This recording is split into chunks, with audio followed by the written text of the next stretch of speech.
Imagine a world where a rebellious street artist sprays a stencil on a public wall, only for it to be chiseled out and sold for millions of dollars, without the artist seeing a penny.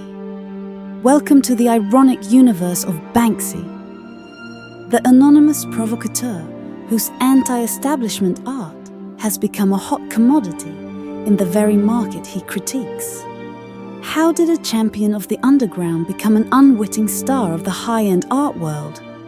Let's dive into the paradox of Banksy and the commercialization of street art. But Banksy's journey from the gritty streets of Bristol to the glitzy auction houses isn't just a tale of rags to riches, or rather walls to riches. It's a complex narrative about ownership, value, and the commercialization of rebellion. How does an artist who despises greed and critiques capitalism navigate a world where his works are sold for astronomical sums? And more intriguingly, how does he fight back? Buckle up. This is going to be a wild ride through shredded canvases, secret stalls, and the enigmatic mind of Banksy.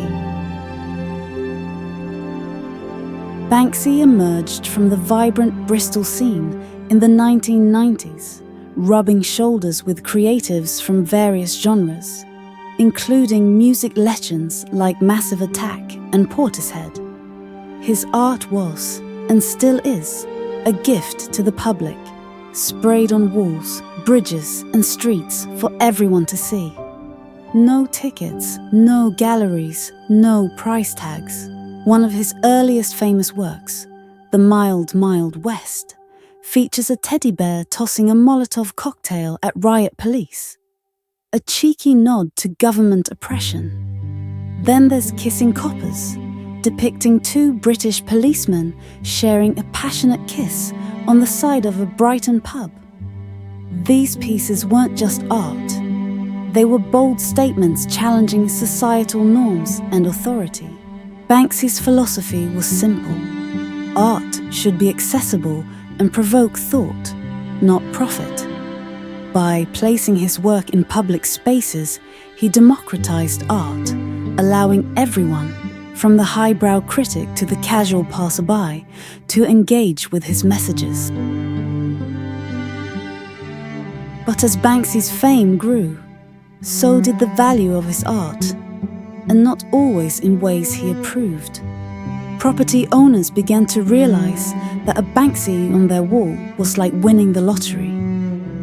Suddenly, his public artworks were being ripped from walls and sold at auctions for staggering amounts, all without his consent or compensation. Take Kissing Coppers, for example. Originally sprayed on a pub wall in 2004, it was removed and sold a decade later for $575,000 to an anonymous buyer in the USA. Banksy didn't see a dime. Similarly, Slave Labour, a mural protesting sweatshop conditions, was chiseled off a wall in London and sold for over $1 million. Again, Banksy didn't profit, and the communities lost pieces of cultural significance. Banksy even commented on this absurdity, saying, "I can't believe you morons actually buy this." His anti-establishment art was becoming a commodity for the wealthy, a complete contradiction of his intent.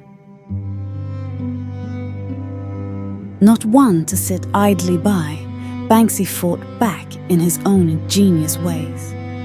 In 2013, he set up a street stall in New York's Central Park, selling original signed canvases for $60 each. Unaware of their authenticity, people walked by, assuming they were knockoffs. Those who did buy walked away, with art now valued at over $150,000. A cheeky jab at the art world's perception of value and authenticity. Then there's his pièce de résistance, the shredding of Girl with Balloon. In 2018, Immediately after the piece sold for $1.4 million at Sotheby's, it began to self-destruct, passing through a shredder hidden in the frame. The room was aghast. The art world was shaken. Banksy later quoted Picasso, "The urge to destroy is also a creative urge." Ironically, the shredded artwork may now be worth even more, a testament to Banksy's knack for turning the tables on the art establishment. Banksy also operates through his own agency, Pest Control, to authenticate his works and prevent unauthorized sales. He rarely sells pieces through traditional galleries, opting instead for private, behind-the-scenes transactions that fund his ambitious projects. What if Banksy's entire career is a long-con performance art piece, with the art market itself as his canvas? By allowing and even orchestrating the commercialization of his work, he's holding up a mirror to society's obsession with ownership, status, and the commodification of rebellion. Perhaps every shredded canvas and undervalued street stall painting is a calculated move in a grand scheme to expose the absurdities of capitalism and art valuation. Banksy's paradox is a fascinating study of how anti-establishment art can become a hot commodity, often against the artist's wishes.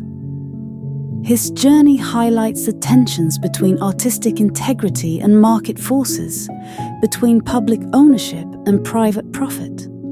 Through clever stunts and thought-provoking works, Banksy continues to challenge not just the art world, but society at large. In the end, Banksy remains an enigma, not just because we don't know his identity, but because he constantly forces us to question our own values. Is art about the message or the money? Should it belong to everyone or just those who can afford it? Maybe the real masterpiece isn't on a wall or canvas, but in the questions he leaves us pondering.